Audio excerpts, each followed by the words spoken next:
Assalamualaikum. My name is Taimur Fiaz and my registration number is BCS 072130077. Today my presentation topic is linear equation. आज हम देखते हैं कि linear equation को हम ग्राफ की मदद से कैसे कर सकते हैं। जब भी हम linear equation को हल करते हैं तब हमारे पास तीन टाइप की linear equation होती हैं। एक हमारे पास होता है यूनिक सॉल्यूशन, दूसरा हमारे पास होता है नो सॉल्यूशन और तीसरा हमारे पास होता है इनफाइनाइट सॉल्यूशन।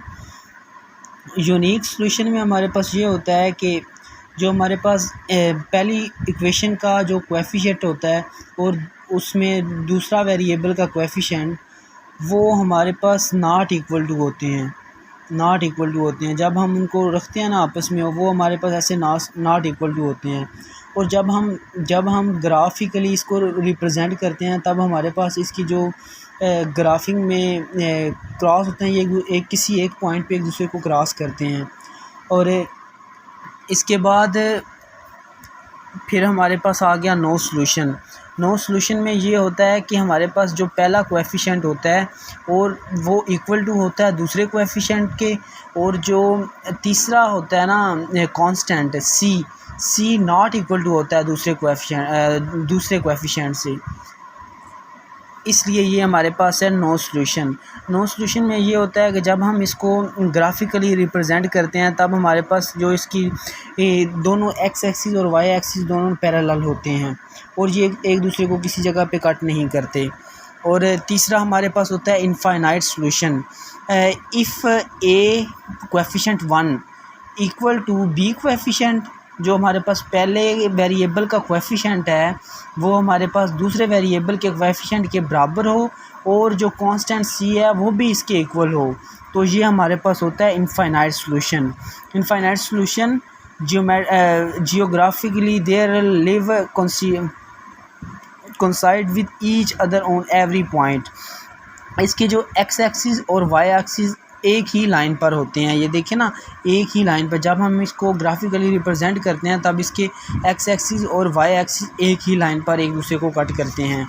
इसके बाद हम इसको देखते हैं बाय फार्मूला जो हमने अभी किया है। इसमें हमारे पास है, सबसे पहले ये हमारे पास एक इक्वेशन है x minus y equal to -1, 3x plus 2y equal to 12। इसको हम पहले करते हैं यूनिक सॉल्यूशन। इसको देखते हैं कि हमारे पास कौन सा सॉल्यूशन है। हमने क्या पढ़ा है कि हमारे पास जो होता है यूनिक सॉल्यूशन, इसमें हमारे पास पहले वेरिएबल का कोएफिशिएंट और दूसरे वेरिएबल का कोएफिशिएंट ये नॉट इक्वल टू होते हैं। अब हमने इसका देखा और इसका देखा, ये हमारे पास 1/3 आ गया और यहाँ से -1/2 आ गया। और जब हमने इसको देखा तो ये हमारे पास नॉट इक्वल टू हैं। और इसके बाद फिर हमने ना इसके जो तीसरा आ गया ये हमारे पास है नो सॉल्यूशन में ये होता है कि पहला कोएफिशिएंट इक्वल टू होता है दूसरे कोएफिशिएंट के और जो कांस्टेंट होता है वो नॉट इक्वल टू होता है दूसरे कोएफिशिएंट के। इसलिए ये हमारे पास ना ये तो हमारे पास इक्वल नहीं है ना, तो इसलिए ये हमारे पास नो सॉल्यूशन भी नहीं है। तो इसके बाद हमारे पास है इनफाइनाइट सॉल्यूशन में ये होता है कि हमारे पास पहले कोएफिशिएंट इक्वल टू होता है दूसरे कोएफिशिएंट के और ये इक्वल टू होता है कांस्टेंट के। जब ये तीनों आपस में इक्वल होते हैं तब ये हमारे पास इनफाइनाइट सॉल्यूशन होता है। लेकिन इनमें ये हमारे पास कंडीशन लाई कर लिया, इसलिए ये हमारे पास है यूनिक सॉल्यूशन। इसलिए हम एक और एग्जांपल देख लेते हैं। ये हमारे पास एक और एग्जांपल है x plus 3y equal to 3। इसके बाद सेकंड जो हमारे पास इक्वेशन है 2x plus 6y equal to -8। अब इसमें हमने देखना है, जब हमारे पास x का कोएफिशिएंट हमारे पास 1 है और इस x का कोएफिशिएंट हमारे पास 2 है, इसको हमने ना बटे में लिख लिया, जैसे 1/2 आ गया। और जैसे मैंने आपको पहले बताया कि यूनिक सॉल्यूशन में हमारे पास पहला coefficient not equal to second coefficient, इसी तरह इधर भी है कि हमारे पास first coefficient not equal to second coefficient में हमारे पास 3/6 आता है, क्योंकि ये हमारे पास वेरिएबल है, इनके साथ जो पहले शुरू में लगे होंगे वो हमारे पास कोएफिशिएंट होंगे।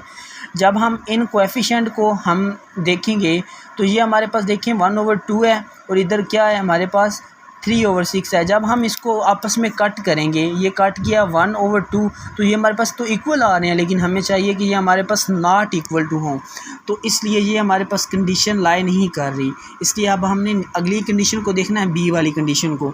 जब हमने बी कंडीशन को देखा तो हमारे पास देखें ये हमारे पास है ए का फर्स्ट कोएफिशिएंट जो हमारे पास ये है 1/2, ये इक्वल टू है 3/6 सेकंड कोएफिशिएंट के। ये तो हमारे पास इतनी कंडीशन लाइक कर रही है, ये ठीक है। जब हमने ये आगे देखा ना तो ये हमारे पास 3/-8,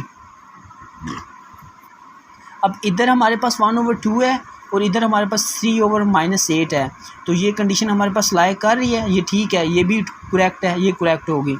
इसके बाद हमने थर्ड को देखा, थर्ड में हमारे पास पहला कोएफिशिएंट और दूसरा कोएफिशिएंट ये इक्वल टू हैं, और जो तीसरा है ना कांस्टेंट, उसको देखा, ये इधर 1/2 है और ये 1/2, ये हमारे पास तो इक्वल टू हैं, लेकिन 3/-8 ये हमारे पास इक्वल टू नहीं है, इसलिए अब हमारे पास ये है नो सॉल्यूशन।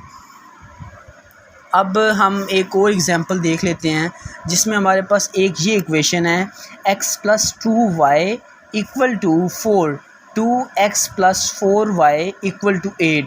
अब हमारे पास 1/2 नॉट इक्वल टू 2/4। आपको पता है ना, हमने कोएफिशिएंट देखने हैं, 1 इसका इस x के साथ जब कोई नहीं है तो हमारे पास 1 होता है, तो 1 ऊपर वाला और ये नीचे वाला 2, ये हमारे पास हो गया 1/2, और इसका हमारे पास 2/4। और आपको पता है कि जब जो हम यूनिक सॉल्यूशन में देखते हैं, यूनिक सॉल्यूशन में हमारे पास जो कंडीशन होती है वो coefficient a and coefficient b not equal to होते हैं। तो नॉट इक्वल टू जब हों तो तब हमारे पास ये कंडीशन लाई करती है, लेकिन ये दोनों लाई नहीं कर रहे क्योंकि देखें जब हम इसको कट करेंगे तो ये हमारे पास आ जाएगा 1 और ये हमारे पास आ जाएगा 4, ये तो इक्वल हैं। जब इक्वल होंगे तो ये हमारे पास नॉट इक्वल, ये हमारे पास कंडीशन लाई नहीं करेगी, क्योंकि हमारी कंडीशन ये है कि नॉट इक्वल टू हो। इसलिए हम अगली कंडीशन को देखेंगे, बी वाली को, 1/2 = 2/4, ये तो हमारे पास कंडीशन लाई कर रही है, लेकिन 4/8 ये हमारे पास कंडीशन लाई नहीं कर रही। इसलिए हम नेक्स्ट को देखेंगे, तो नेक्स्ट हमारे पास 1/2, ये 2 और 4 जब हम इनको कट करेंगे ये भी 1/2 आ जाएगा।